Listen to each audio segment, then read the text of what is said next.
सरकारच्या विरोधात हा मोर्चा आहे, काय भाजपचं मोठं आंदोलन नेमकं का करताय? जिंकलो की लोकशाही आणि हरलो की मतचोरी अशा प्रकारची भूमिका आहे आणि त्यामुळे फॅशन स्ट्रीट वरती असत्याचा तमाशा आणि असत्याचा फॅशन शो हा मनसे आणि महाविकास आघाडीने लावलेला आहे।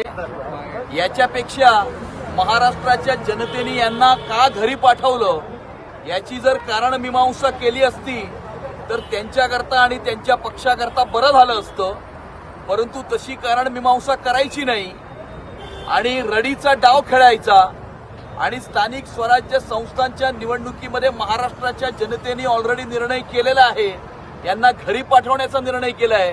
त्यामुळे निवडणुकीच्या निकालाच्या नंतरची प्रतिक्रिया काय द्यायची याची पूर्वतयारी हा मोर्चा आहे असं आम्हाला वाटतं।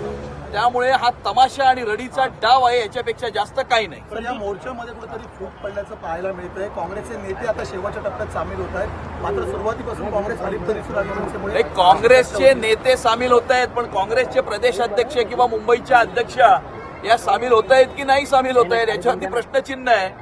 कारण कदाचित त्यांना राज ठाकरेजी बरोबर शेअर करायचं नसेल स्टेज किंवा त्यांच्या बरोबर एका फ्रेममध्ये यायचं नसेल, कारण बिहारच्या निवडणुकांमध्ये कुठला तरी वेगळ्या प्रकारचा मेसेज जाईल आणि त्यामुळे अशा प्रकारचं कन्फ्युजन हे महाविकास आघाडी आणि मनसे या दोघांमध्ये हे दिसून येत आहे आणि त्याचाच प्रत्यय आजच्या मोर्चामध्ये कोण कोण दिसतात आणि कोण दिसत नाही याच्यामध्ये आपल्याला मिळणार आहे। हा जो असत्याचा तमाशा जो यांनी लावलाय, जो फेक नरेटिव्ह पसरवण्याचा एक केविलवाणा प्रयत्न यांनी जो लावलेला आहे किंवा समाजामध्ये तेढ निर्माण करण्याचं राजकारण हे लोक करतायत आणि हा त्यांचा मोर्चा म्हणजे निवडणूक आयोग किंवा भारतीय जनता पार्टीवरती आक्षेप नसून या महाराष्ट्राच्या मतदात्यांवरती किंवा महाराष्ट्राच्या जनतेवरती घेतलेला आक्षेप आहे। हा मोर्चा म्हणजे महाराष्ट्राच्या जनतेचा अवमान आहे, कारण जनतेने आपलं मत दिलं, जनतेने आपला कौल दिला, त्या दिलेल्या मताचा आणि त्या दिलेल्या कौलाचा अपमान आणि अवमान करणारा हा मोर्चा आहे असं आमचं म्हणणं आहे। मतचोरीवरून तुम्हाला आव्हान दिलंय रोहित पवारांनी, त्यांचं म्हणणं जर तुम्ही मतचोरी केली नाही तर सीसीटीव्ही फुटेज द्यायला निवडणूक आयोग का नकार देते? हे बघा, जे लोक आपल्या पगारापेक्षा जास्त बोलतात, आपल्या अवकातीपेक्षा जास्त बोलतात, त्यांच्यावरती काही प्रतिक्रिया देण्याचा आवश्यकता मला वाटत नाही। ठाकरे बंधू लीड जे आहे त्या मोर्चाला करताना पाहायला मिळत आहेत। आगामी निवडणुकीसाठी हा सगळा मुंबई महापालिकेच्या निवडणुकीसाठी मोर्चा आहे, काय नाही असं आहे की 2007 मध्ये शिवसेना का सोडली किंवा त्यावेळी असं वक्तव्य केलं होतं की माझ्या विठ्ठलाला बडव्यांनी घेरलेलं आहे त्यामुळे मी शिवसेना सोडतोय। मग त्या वक्तव्याचं काय झालं आणि त्या बडव्यांचं काय झालं?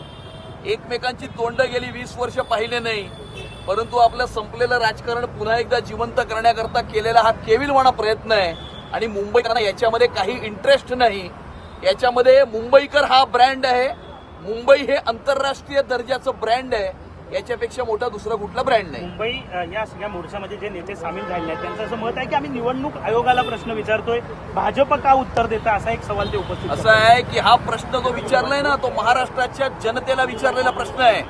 महाराष्ट्राच्या जनतेचा अवमान आणि अपमान आहे, कारण महाराष्ट्राच्या जनतेने जो कौल दिला होता त्या दिलेल्या कौलावरती प्रश्नचिन्ह निर्माण करणारा हा मोर्चा आहे आणि त्यामुळे निवडणूक आयोगाचा नाही, महाराष्ट्राच्या जनतेचा अपमान करण्याचं हे कृत्य आहे आणि येणाऱ्या काळामध्ये येणाऱ्या स्थानिक स्वराज्य संस्थांच्या निवडणुकांमध्ये महाराष्ट्राची जनता याला उत्तर दिल्याशिवाय राहणार नाही आणि महाराष्ट्राची जनता हे म्हणेल की होय, आम्ही महायुतीला मत दिलं, आम्ही भाजपला मत दिलं, आम्ही भाजप आणि महायुतीलाच मत देऊ, नरेंद्र मोदीजींना मत देऊ, देवेंद्र फडणवीस साहेबांना मत देऊ।